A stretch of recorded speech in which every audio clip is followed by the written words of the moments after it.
بسم اللہ الرحمن الرحیم۔ رات کی خاموشی گہری ہو چکی تھی۔ مدینہ کے ایک پرانے محلے میں ٹوٹی چھت والے ایک کچے مکان سے دھیمی سی روشنی باہر آ رہی تھی۔ اندر ایک نحیف بڑھیا بیٹھے بیٹھے اپنے لرزتے ہاتھوں سے مٹی کے پیالے میں دال گمہا رہی تھی۔ چولہے کی آگ مدم تھی، برتن خالی تقریباً، اور سانسیں بوڑھی مگر دل مطمئن۔ اس بڑھیا کا نام خبیب تھا۔ شوہر کئی سال پہلے فوت ہو چکا تھا اور اکلوتا بیٹا جنگ تبوک میں شہید ہو گیا تھا۔ اب وہ اکیلی تھی، مگر اس کے دل میں کوئی شکوہ نہیں تھا۔ زبان پر ہمیشہ یہی جملہ ہوتا، اللہ کا شکر ہے، اس نے جتنا دیا وہ میری حیثیت سے بڑھ کر ہے۔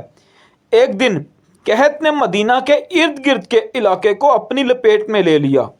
کھجور کے درخت سوکھ گئے، کنویں خشک ہو گئے، لوگ پانی کے گونٹ گونٹ کو ترسنے لگے، بازاروں میں اجناس نایاب ہو گئیں۔ لیکن خبیب پھر بھی ہر فجر کے وقت دروازے پر کھڑی ہو کر کہتی، یا رب، میں بھوکھی ضرور ہوں، مگر تیرا شکر ہے کہ میرا ایمان سلامت ہے۔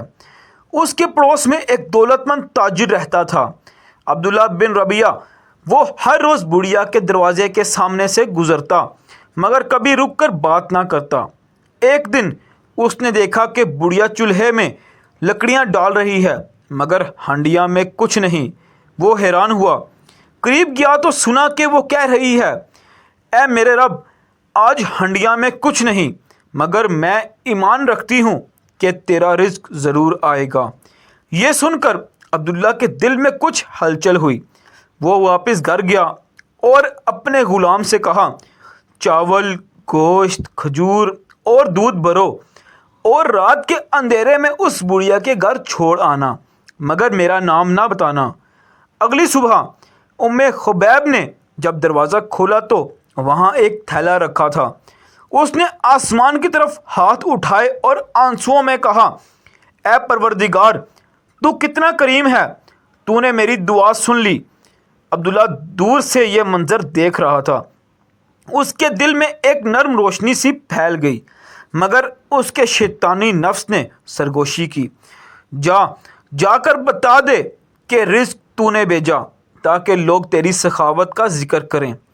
وہ تھوڑا آگے بڑھا، پھر رک گیا۔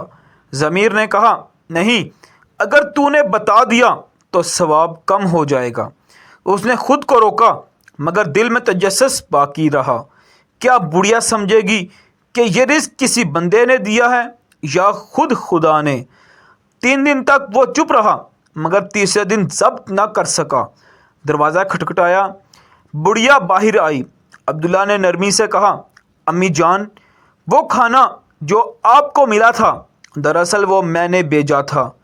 بڑھیا مسکرائی، مگر آنکھوں میں عجب نور تھا۔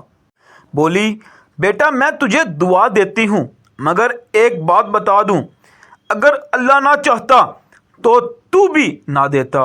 رزق دینے والا وہی ہے، تجھے تو بس وسیلہ بنایا۔ عبداللہ کے آنسو بہہ نکلے۔ اس نے بڑھیا کا ہاتھ چوما اور کہا، امی، آپ نے آج میرا غرور توڑ دیا۔ میں سمجھتا تھا کہ میں دیتا ہوں، مگر دراصل میں بھی مانگنے والا ہوں۔ کچھ دن گزرے، قحط اور بڑھ گیا، بازار خالی، لوگ پریشان۔ ایک رات عبداللہ کے گھر کے گودام میں آگ لگ گئی، تمام مال جل کر راکھ ہو گیا۔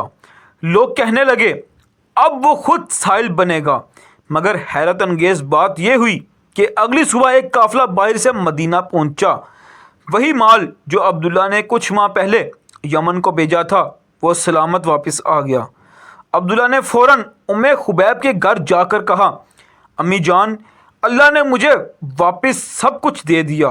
میں سمجھ گیا ہوں کہ جس کے دل میں شکر اور دعا ہو، اس کی بدولت دوسروں پر بھی رحمت نازل ہوتی ہے۔ شاید آپ کی دعاؤں کی برکت تھی۔ خبیب نے مسکرا کر کہا، بیٹا، اللہ اپنے شکر گزار بندوں کے لیے کبھی دروازے بند نہیں کرتا۔ رزق مال میں نہیں، دل کے اطمینان میں ہے۔ میں غریب ضرور ہوں، مگر میرے دل میں اللہ کا دیا سکون ہے، یہی سب سے بڑی دولت ہے۔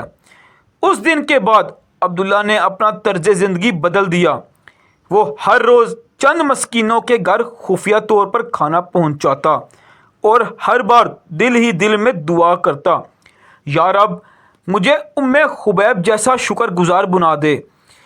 خبیب کے آخری ایام قریب آئے تو لوگ کہتے کہ اس کے چہرے پر نور جھلکتا ہے۔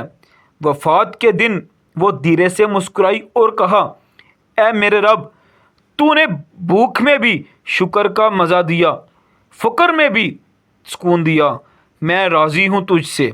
یہ کہانی ہمیں یاد دلاتی ہے کہ شکر دولت سے نہیں دل سے آتا ہے۔